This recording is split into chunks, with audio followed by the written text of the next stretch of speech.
Good evening. I'd invite you to turn your Bibles to the book of 1 Chronicles and chapter 4. We'll read one of those passages in the Bible that has an awful long list of names, the majority of which, this is the only place they're mentioned. And one of those names, which has been shown to me in the past and sticks out to me tonight, is in verse 9. I remember my dad sending me these two verses a long time ago, and it wasn't one of those stories that you heard of in Bible class. He didn't sing any Bible songs about Jabez, and yet here he is, just these two verses of the Bible which are written about him, and I think they're profound in their application. And there are certainly other characters which we could read of and teach the same lessons, but we take opportunity tonight to speak of Jabez, because if we don't do it, who else in the country will? And so in 1 Chronicles chapter 4, verse 9, it says, Jabez was more honorable than his brothers, and his mother named him Jabez, saying, because I bore him with pain. Now Jabez called on the God of Israel, saying, Oh, that you would bless me indeed and enlarge my border, and that your hand might be with me, and that you might keep me from harm, and that it might not pain me. And God granted him what he requested. And those are the only two verses we know about Jabez. It's a good summary of his life. We read about his birth. We read a little bit about his family. We read about his prayer to God. We read about God's response to his prayer and his granting of his request. But beginning with his birth, we read that Jabez's name means pain or sorrow. He was born to a mother who experienced great pain during her childbirth. Might often think of the only person that comes to my mind would be Benjamin, who Rachel, when she died in childbirth with Benjamin, wanted to name him Ben-Oni, son of my sorrow. But Jacob had pity on Benjamin and changed his name to Benjamin. And Jabez, unfortunately, didn't receive that same benefit from his father. His name means born in pain or sorrow. So already there, he's starting with a little bit of a hurdle against him, but he continues on. But we read about his brothers. It says he was more honorable than his brothers. This doesn't say a whole lot, only that they were less honorable than he was. You can't read too much in there to say, well, they were terrible people. They were awful people. What Joseph was to his brothers, Jabez's brothers were to him. You can't necessarily read in between these lines and say that. The only thing you can say is that the author here thought it was noteworthy. And so for some reason or another, Jabez's character stood out compared to the rest of his brothers. Despite his name being made to mean pain and sorrow, he still was able to live a life that was more honorable than his brothers somehow. So somehow he moved past his name, moved past his family, refused to let these circumstances define his future, and crafted a future with God's help for himself. Praying for God's intervention. The application that I take from this, which maybe many of us can relate to, is that we are not bound by our family history.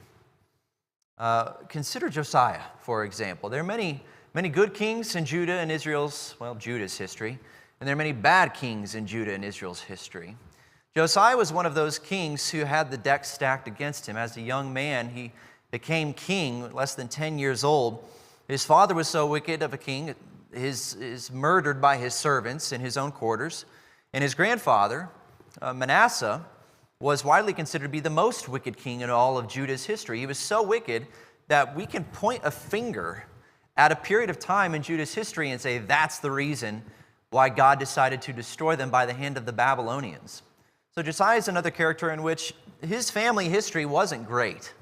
And yet Josiah was such a good king that as soon as he had the book of the law read to him, and he realized that the Israelites were deficient in following what was prescribed in the law, he instituted nationwide reform immediately. Tore down all of the the Baal and the Asherim that had been set up by kings before him, removed the high places of idolatry. And it said that of Josiah, no other king before him or after him turned to the Lord with all of his heart like Josiah. So there are many characters that we could turn to in the Bible and say that they were able to overcome generational obstacles that were laid against them. And I think Jabez might be one of those people who we could say the same of. And the main point being here that our destiny and our legacy will be determined by the choices that you make, not by the choices of your family. In the case of Jabez, in the case of Josiah, they were very happy to get away from their family members. But the same could be said in the opposite direction. If you have been the beneficiary of a good family, if you have inherited a good name, you will still be judged by your own actions, by the way that you use your life. So let us then be wise. Let us choose the path that is honorable, as Jabez did. But now looking at his prayer, we see that he's asking for God's blessings. His prayer was simple, yet it was powerful. He almost made a line by line. You could probably turn this into a bullet point format. Oh, that you would bless me indeed, that you would enlarge my territory, that your hand would be with me, and that you would keep me from evil, and that I may not cause pain, or that I may not pain me. I've seen two translations say it both different ways, either causing pain or that I may not experience pain. So he asked for those few things, and I think we would ask those same things in our own lives as well, that God would bless us. Now, the one thing that we might get hung up on just a little bit, and maybe it's only because it's recorded in this way, and having been translated from Hebrew into American English that we're speaking, perhaps we're drawn back by the phrase, enlarge my territory. I'm not sure that we would always feel comfortable asking for God to bless us with earthly wealth. Now, should we ask the question, is it right? Was Jabez right to do so? Well, I think that can be answered by God's response. So we can remove the possibility that by Jabez asking for these earthly possessions, that his territory would be enlarged, we can remove the possibility that that was a godless thing to ask for because God granted it to him. So we need to move past that and look at a different explanation. He asked that your hand would be with me. We would certainly ask that you would keep me from evil and that I might not experience or cause pain. Those are all things that we would ask of God. But I don't think there's any reason to think that Jabez asked for 4 good things and 1 selfish thing, or that there was selfishness in Jabez's heart. Rather, I think this is a plea, one, for God's provision, and I think it's a plea for his protection. Sometimes we're so afraid of being or seeming materialistic that we hesitate to pray for God's blessings. Even when we're ill or when we're praying for people who are ill, sometimes instead of praying for full recovery, as we know that God can grant, we pray, just for a reasonable amount of health. Restore them to the proper amount of health. And that's okay. I understand the feeling with which that's said. I'm not saying that that's not having enough faith, that we're not praying big enough. But rather that we don't want to seem like we're coming before the throne of God with any kind of attitude of entitlement or attitude of God, you owe me something, or that we're asking something that is impudent before God. We want to be gentle. We want to be respectful. We want to be reverent before the throne of God. And so sometimes we would shy away from asking from things that we think might be coarse to God's ears. But Jabez's prayer demonstrates that it's okay to ask for God's blessings so long as our motives are pure. And we can see from his motives that they were pure because he asked God that he would keep him from evil. It's recorded of Jabez that he was honorable in his dealings. So his motives were pure, and funneled through that lens of purity, we're able to see that his prayer for provision was actually a godly thing. His prayer for enlarged territory was a godly thing. I think a passage that we can turn to is in James chapter 4, in which we might say, well, yeah, Jabez epitomizes that passage. In James chapter 4, verse 2, James says, you lust and you do not have, so you commit murder. You're envious and you cannot obtain, so you fight and quarrel. You do not have because you do not ask. You ask and you do not receive because you ask with wrong motives, so that you may spend it on your pleasures. You adulteresses, do you not know that friendship with the world is hostility toward God? Jabez was clearly not somebody who had idolatry on his mind, or somebody who was looking for more material possessions so that he could spend them on his own pleasures. Rather, the righteous man, the book of Psalms says, gives and lends to those who are in need. Well, it stands to reason mathematically that if you have more to give, you are able to give more. Jabez, asking for enlarged territory and for more provision, funneled through a channel of godliness, gives him the ability to do more good through God's physical provision. Let us do good to all men, especially those of the household of faith. If we have the means to do more good, then we're able to do more good. And obviously, I don't want to limit God's hand by saying he's limited by the amount of money that we have. That's certainly not true either. Only that we who are living in this temporary world, governed by temporary chains and earth-wide institutions like money, operate with money. We operate under the terms of wealth, which God is able to supersede and go beyond if he ever so chooses. But I don't think it's wrong for us to ask for provision so that we can do good things. Or if we wake up and we realize that God has mightily blessed us, to come to the conclusion that we are responsible to be good stewards of the blessings that we've been given. Whether we might say, well, I'm not as wealthy as so-and-so, God has still blessed us tremendously. And so whether or not we have as much as we would like, or we have more than we would like, we all still have this same burden and opportunity to be stewards in God's kingdom. And then finally, looking at Jabez's response that he receives, the response that God gives him. We hear that God gave Jabez what he asked for. He granted his request. He gave him all of those things. And what a nice few words that is. Jabez asked for multiple things which he might have felt bold, might have felt out of place, asking before the Creator of heaven and earth. But in 7 simple words, we read that, God was okay with it. And God gave him everything that he wanted. It's almost the equivalent of, and he lived happily ever after. All right, on to the next Bible character. That's all that we read about Jabez, but we read that God gave him what he asked for. His territory was enlarged. He did experience God's hand of protection and provision. And so we ask the question then, what does God want for our lives? When we're going through the course of our days, going through our years, taking a look at the microscopic decisions we make. Sometimes we're looking at the big picture decisions we make, maybe moving from a current job to a different job, or moving from a different town, or family-related decisions that we make. What does God want for us in our lives? The lesson that I take from Jabez, and as I've said, having turned to James chapter 4 earlier, I now go through the book of Luke. In Luke chapter 12, and starting in verse 19, we read about, in this passage, this whole passage, we read about the dangers of materialism. And Jesus gives an example. Actually, starting in verse 13, it says, someone in the crowd said to Jesus, "Teacher, tell my brother to divide the family inheritance with me." But Jesus said, "Man, who appointed me a judge or arbitrator over you?" And he said to them, "Beware and be on your guard against every form of greed. For not even when one has an abundance does his life consist of his possessions." And he told them a parable, saying, "The land of a rich man was very productive. And he began reasoning to himself, saying, 'What shall I do, since I have no place to store my crops?' And he said, 'This is what I'll do.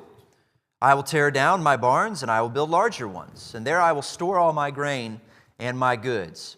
And I will say to my soul, Soul, you have many goods laid up for many years to come, and take your ease. Eat, drink, and be merry.' But God said to him, 'You fool, this very night your soul is required of you, and now who will own what you have prepared? So is the man who stores up treasure for himself, yet is not rich toward God.'" The moral of the story we receive in that final verse, storing up earthly treasure, absent of a wealth in the eyes of God, is worthless. It's not wrong to be rich.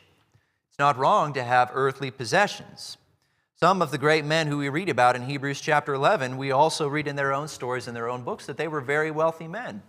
Abraham is considered to be the father of the faithful, and we read that he was a very wealthy man. And so rich is not a bad word. Wealth is not a bad thing. But wealth in the physical sense that is absent of God, absent of the hand that has provided that wealth, absent of a plan to glorify that God, that is truly worthless. Truly worthless in the eyes of God. So what does God want for us in our lives? In whatever state we find ourselves, in whatever amount of possessions we have at our disposal that are temporarily given to us by God, we must always keep God in mind. Whatever possessions we have, we should say, is what I have being used to glorify God? Or am I keeping it for myself? If we're looking to acquire new possessions, while asking to ourselves, do I actually need this? Do I actually want this? The first question we should ask ourselves is, will I be more equipped to glorify God if I go this way? If I accept this job? If I move to this town? Or if I buy this thing? Will I be more or less equipped to serve God? So this should be the channel that we look at through our lives. This should be the thing that we ask, the question that we ask ourselves before asking any other questions. Am I going to be able to live a life and use the blessings that God has given me to glorify Him?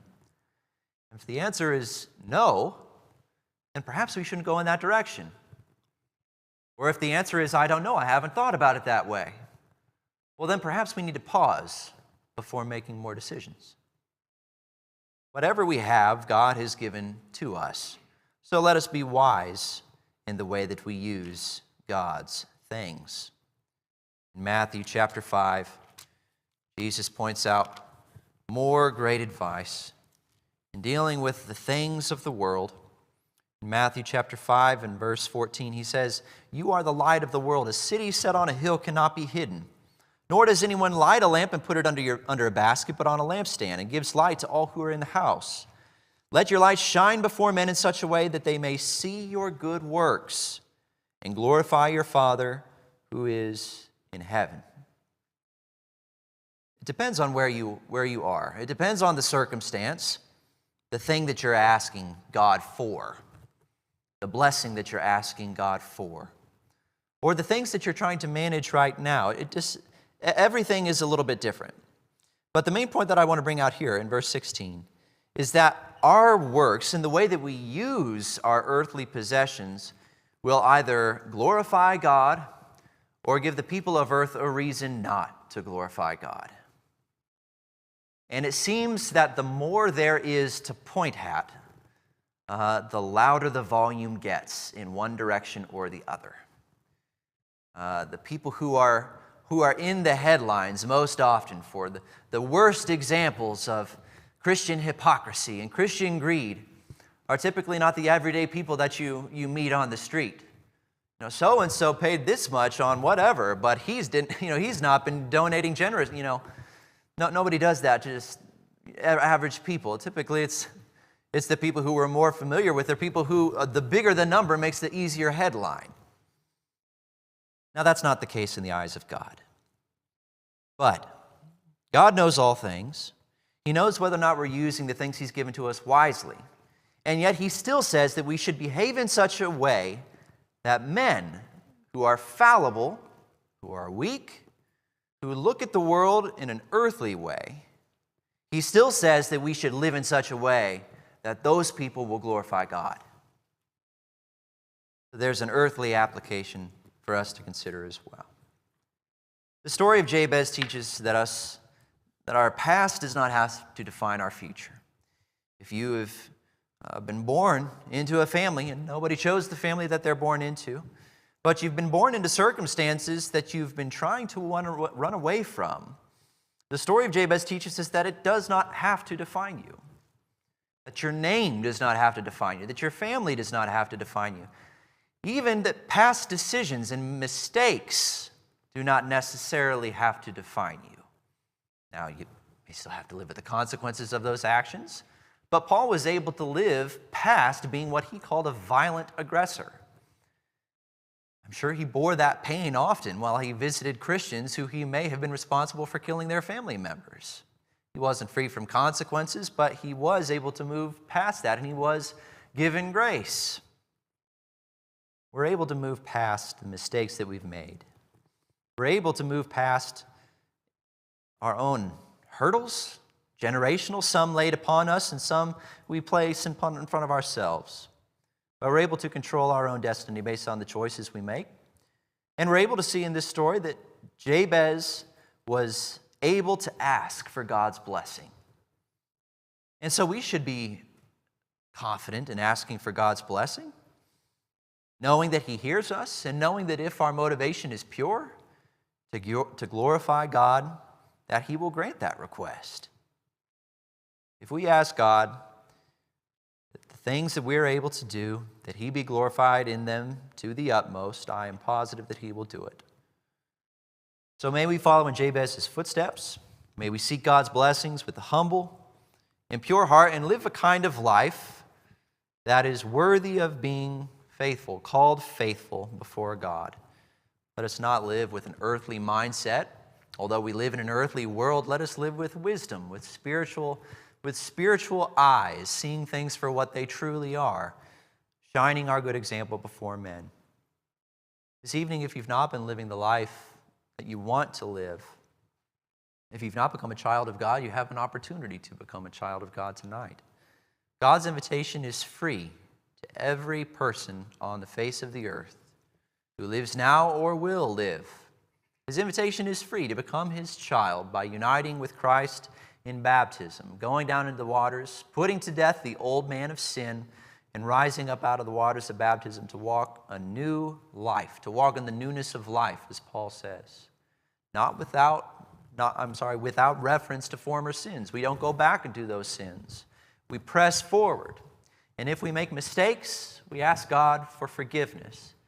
The book of 1 John says that if we ask him for forgiveness, he is faithful and righteous to forgive us of all of our sins. So if you'd like to become a child of God tonight, that is available to you. The invitation is open to you, or if you are a child of God and need help in your walk, if there's any way that we can help you this evening,